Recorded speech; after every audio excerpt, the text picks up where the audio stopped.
رسول کے ساتھ، اٹھے گا تو رسول کے ساتھ، حوض کوثر پر بیٹھے گا تو رسول کے ساتھ، جنت میں داخل ہوگا تو رسول کے ساتھ صلی اللہ علیہ وسلم۔ ایک اونٹنی پر ابو بکر اور اللہ کے نبی صلی اللہ علیہ وسلم، دوسری پر عامر اور عبداللہ نامی وہ شخص جو راستہ دکھانے کے لیے ابو بکر نے اپنے پیسوں سے جس کو ہائر کیا تھا، وہ چل رہا ہے۔ رات کی اندھیری اور تاریکی کے اندر مدینے کا سفر شروع ہوتا ہے۔ راستے میں ایک کافر ملتا ہے۔ ابو بکر تیری سچائی پہ سلام کرنے کو جی کرتا ہے۔ کہتے ہیں کافر ملا، اس نے رسول اللہ صلی اللہ علیہ وسلم کی طرف دیکھ کر اشارہ کر کے کہا یہ کون ہے؟ ابو بکر کہتے ہیں میں پریشان ہو گیا، اس کو جواب دوں تو کیا جواب دوں؟ اگر کہوں یہ محمد ہیں صلی اللہ علیہ وسلم تو راز لیک آؤٹ ہوتا ہے، کفار پیچھے آ جائیں گے، اور اگر جھوٹ بولوں تو ابو بکر نے زندگی میں کبھی جھوٹ نہیں بولا، آج کیسے بولے؟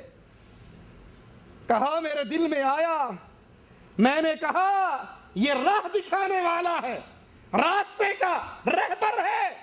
وہ کافر سمجھا کہ یہ کسی ایسے راستے پر جا رہا ہے جس کا اسے علم نہیں، اس نے کسی شخص کو کرائے پہ لیا ہے راستہ دکھانے کے لیے، اور ابو بکر کے دل میں تھا یہ محمد ہے جو مجھے جنت کا راہ دکھاتا ہے۔ وہ ابو بکر جس نے کبھی کفار کے سامنے بھی جھوٹ نہیں بولا، جس نے نہ آسانی میں صدیق کہا، فاروق اللہ کے نبی نے اس کو صدیق کہا اور اہل ایمان نے ان کو صدیق کہا۔ پوچھتا ہے یہ کون ہے؟ جواب میں کہتے ہیں یہ رہبر ہے جو مجھے راستہ دکھاتا ہے۔ دوپہر سخت ہو جاتی ہے، اللہ کے نبی صلی اللہ علیہ وسلم تھوڑی دیر کے لیے رکتے ہیں، ابو بکر تلاش میں لگتے ہیں، ایک چٹان دیکھتے ہیں جس کے نیچے جگہ صاف کر کے اپنی چادر بچھاتے ہیں اور اللہ کے نبی صلی اللہ علیہ وسلم کو وہاں پہ سلا دیتے ہیں۔ آقا سو جاتے ہیں، ابو بکر کو پھر بھی آرام نہیں ملتا۔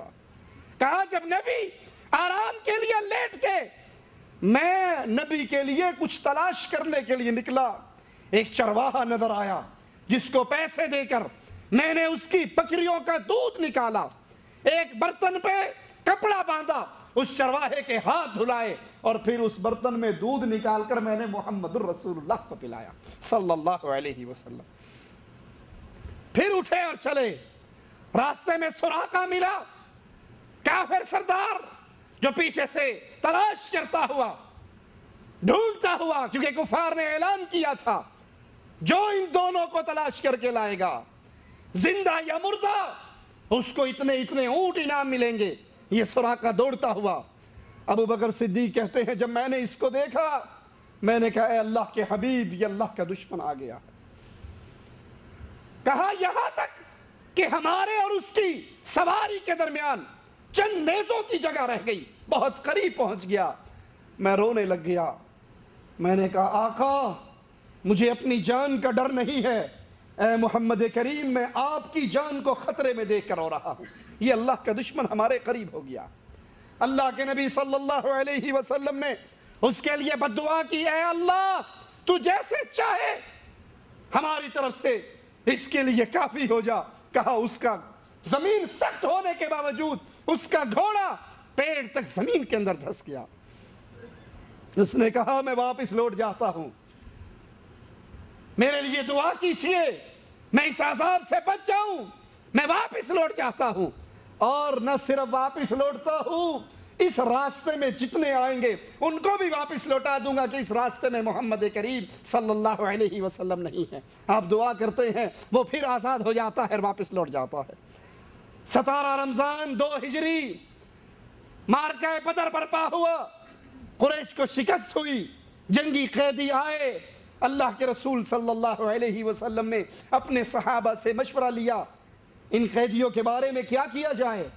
ابو بکر صدیق رضی اللہ عنہ وردہ کہنے لگے اے اللہ کے نبی یہ سب عزیز و اقارب ہیں، اے اللہ کے نبی ان سے فدیہ لے کر ان کو چھوڑ دو۔ جو رائے ابو بکر نے دی وہی رائے محمد کریم کو پسند آئی صلی اللہ علیہ وسلم۔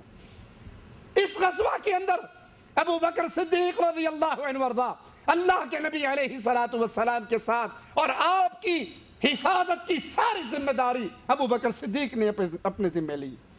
8 ہجری رمضان میں مکہ فتح ہوا. ابو بکر صدیق رضی اللہ عنہ وارضاہ کے والد ابو قحافہ اسی روز مسلمان ہوئے. ان کو اللہ کے نبی کی خدمت میں لایا گیا تو آپ نے فرمایا ابو بکر ان کو یہاں لے کر کیوں آئے ہو؟ یہ بزرگ ہیں، بوڑھے ہیں، ان کو یہاں لے کر کیوں آئے؟ میں خود ان کی خدمت میں جاتا. ان کو یہاں لے کر کیوں آئے؟ میں خود ان کے پاس پہنچتا. رجب 9 ہجری میں جب تبوک کا غزوہ پیش ہوا، اللہ کے رسول صلی اللہ علیہ وسلم نے اپنے صحابہ سے جہاد کے لیے چندہ مانگا، مال کا سوال کیا. شدید گرمی کا سفر، طویل سفر، صحابہ اپنا مال لے کر آ رہے ہیں. حضرت عمر رضی اللہ عنہ وارضاہ کہنے لگے میں نے سوچا آج نیکی کرنے میں ابو بکر سے سبقت لے جاؤں گا. میں نے اپنے گھر کے سارے مال کو اکٹھا کیا، پھر اس کو تقسیم کیا. آدھا مال اپنے گھر والوں کے لیے چھوڑ آیا، آدھا امام الانبیاء کے پاس لے آیا. آقا نے پوچھا عمر اتنا یہاں لائے ہو، گھر والوں کو کیا دے کر آئے ہو؟ کہا آقا آدھا آپ کے پاس لایا ہوں، آدھا گھر والوں کی ضرورت کا چھوڑ آیا ہوں. تھوڑی دیر گزری، ابو بکر بھی سامان لے کر آ گئے اور عمر کہتے ہیں میں دل ہی دل میں خوش ہوں کہ آج ابو بکر کی نیکی سے عمر کی نیکی زیادہ ہو جائے گی. اللہ کے رسول صلی اللہ علیہ وسلم پوچھتے ہیں اے ابو بکر یہ مال یہاں میرے پاس جو لے کر آئے ہو بچوں کے لیے کیا چھوڑ کر آئے ہو؟ گھر میں کیا دے کر آئے ہو؟ کہا آقا ابو بکر کے گھر میں جو کچھ تھا وہ آپ کے لیے لے کر آ گیا ہے اور اپنے گھر میں اللہ اور اس کے رسول کی محبت کو چھوڑایا. عمر کہنے لگے مجھے یقین ہو گیا میں زندگی بھر ابو بکر سے نیکی کے میدان میں آگے نہیں بڑھ سکتا. اسی لیے تو مومنوں کی ماں عائشہ اپنے آقا کے ساتھ ایک چمکتی ہوئی رات میں کھلے آسمان کے تلے لیٹی ہوئی، آسمان کے چمکتے ہوئے ستاروں کو دیکھا اور دل میں سوال آیا. اپنے آقا سے پوچھا یا رسول اللہ صلی اللہ علیہ وسلم کیا کوئی ایسا انسان بھی ہے جس طرح آسمان کے تاروں کو کوئی گن نہیں سکتا، اس کی نیکیوں کو بھی نہ گنا جا سکتا ہو؟ آپ نے کہا ہاں صدیق کی بیٹی ہے. فوراً پوچھتی ہیں آقا وہ کون ہے؟ اور دل میں یہ ہے کہ نام میرے بابا کے لیا جائے گا. آپ فرماتے ہیں صدیق کی بیٹی میری امت میں خطاب کا بیٹا عمر اس کی اتنی نیکیاں ہیں جتنی آسمان کے تارے ہیں.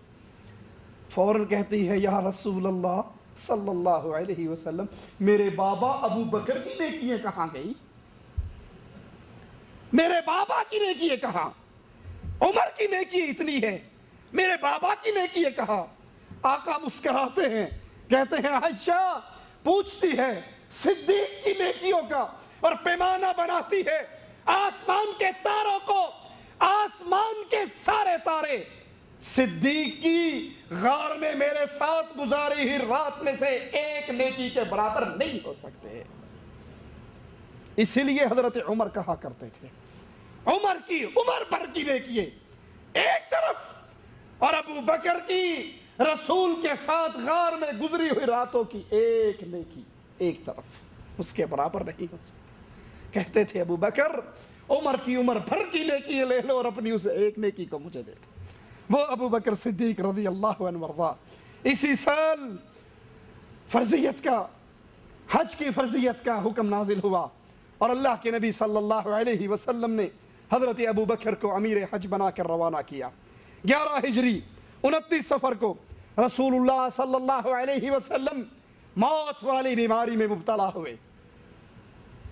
11 دن تک آپ اپنے صحابہ کو خود نماز پڑھاتے رہے.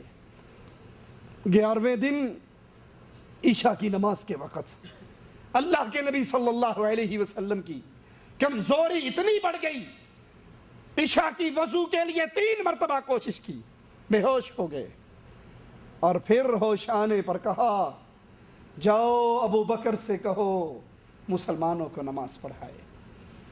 ابو بکر سے کہو مسلمانوں کو نماز پڑھائے. مومنوں کی ماں عائشہ کہنے لگی رضی اللہ تعالی عنہا، آقا میرا بابا بڑے کمزور دل کا ہے، آپ کے خالی مصلے کو دیکھ کر برداشت نہیں کر سکے گا، عمر سے کہو وہ نماز پڑھا دے۔ اور آپ پھر کہتے ہیں مرو ابا بکر، ابو بکر کو کہو وہ نماز پڑھائے۔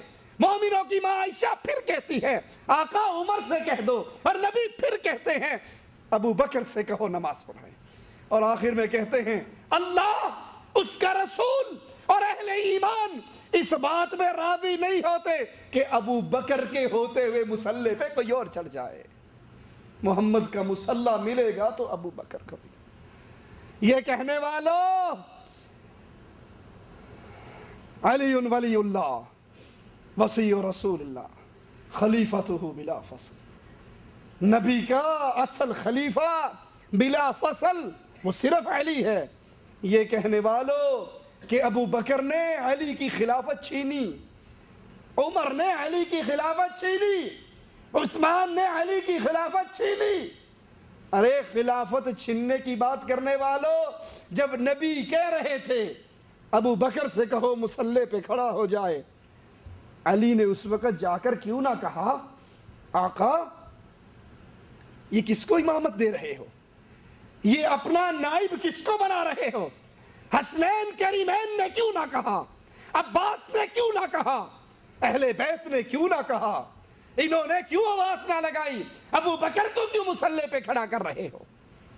اس وقت کہتے اللہ کے نبی علی سے کہتے علی تم نماز پڑھاؤ، حسن سے کہتے تم نماز پڑھاؤ، حسین سے کہتے تم نماز پڑھاؤ، عباس سے کہتے تم نماز پڑھاؤ، لیکن آپ نے کہا ابو بکر سے کہو نماز پڑھائے۔ اگر علی نبی کے خلیفہ بلا فصل تھے تو پھر مصلی امامت پر، اور امامت کا مصلی خلافت کا مصلی ہوا کرتا ہے، امامت کا مصلی خلافت کا مصلی ہوتا ہے۔ نبی نے اپنے مصلی پر ابو بکر صدیق رضی اللہ عنہ وارضاہ کو کیوں نہ کھڑا کہا جاؤ ابو بکر سے کہو وہ مسلمانوں کو نماز پڑھائے۔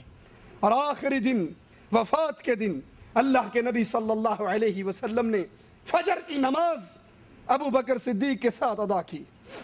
چاشت کے وقت اللہ کے رسول صلی اللہ علیہ وسلم فوت ہو گئے۔ یہ عظیم حادثہ اللہ کے نبی علیہ السلام کی وفات کا مسلمانوں پہ اتنا گراں گزرا، اتنا بھاری پڑا کہ مسلمانوں میں سے بعض صحابہ اس موت پر یقین کرنے کے لیے تیار نہ تھے۔ ابو بکر رضی اللہ عنہ وارضا باہر سے آتے ہیں، مسجد نبوی میں پہنچتے ہیں، سیدھا حجرہ عائشہ میں جاتے ہیں، آقا علیہ السلام کے چہرہ انور سے چادر اتارتے ہیں اور آپ کے ماتھے کو بوسہ دیتے ہیں، کہتے ہیں اللہ کی قسم اے پیارے حبیب، جو موت اللہ نے آپ کی قسمت میں لکھی تھی وہ آپ کو آ چکی ہے، وہ موت آپ کو آ چکی ہے، آپ کی زندگی مبارک، آپ کی موت مبارک، دو موتیں اللہ آپ پر کبھی اکٹھی نہ کرے گا۔ چادر نبی کے چہرے پہ ڈالتے ہیں، مسجد نبوی میں پہنچتے ہیں، دیکھتے ہیں عمر کے ہاتھ میں تلوار ہے اور کہہ رہے ہیں جس نے کہا محمد فوت ہو گئے میں اس کی گردن کو کاٹ دوں گا۔ کہتے ہیں اجلس یا عمر، عمر بیٹھ جاؤ، عمر غیظ و غضب میں ہیں۔ ابو بکر صدیق رضی اللہ عنہ وارضا منبر پہ چڑھتے ہیں، آواز لگاتے ہوئے کہتے ہیں فمن كان منكم يعبد محمد فإن محمد قد مات، تم میں سے جو محمد صلی اللہ علیہ وسلم کی عبادت کرتا تھا وہ سن لے کہ محمد فوت ہو گئے۔ ومن كان يعبد الله فإن الله حي لا يموت، اور تم میں سے جو اللہ کی عبادت کرتا تھا وہ سن لے اللہ کو کبھی موت، وہ زندہ ہے، ہمیشہ کے لیے زندہ ہے، اس پہ موت نہیں آنی۔ پھر قرآن حکیم کی آیت پڑھی وَمَا مُحَمَّدٌ إِلَّا رَسُولٌ قَدْ خَلَتْ مِن قَبْلِهِ الرُّسُلُ أَفَإِن مَاتَ أَوْ قُتِلَ، اگر محمد صلی اللہ علیہ وسلم یہ تو رسول ہیں اللہ کے باقی رسولوں کی طرح، اگر یہ مر جائیں یا یہ شہید کر دیے جائیں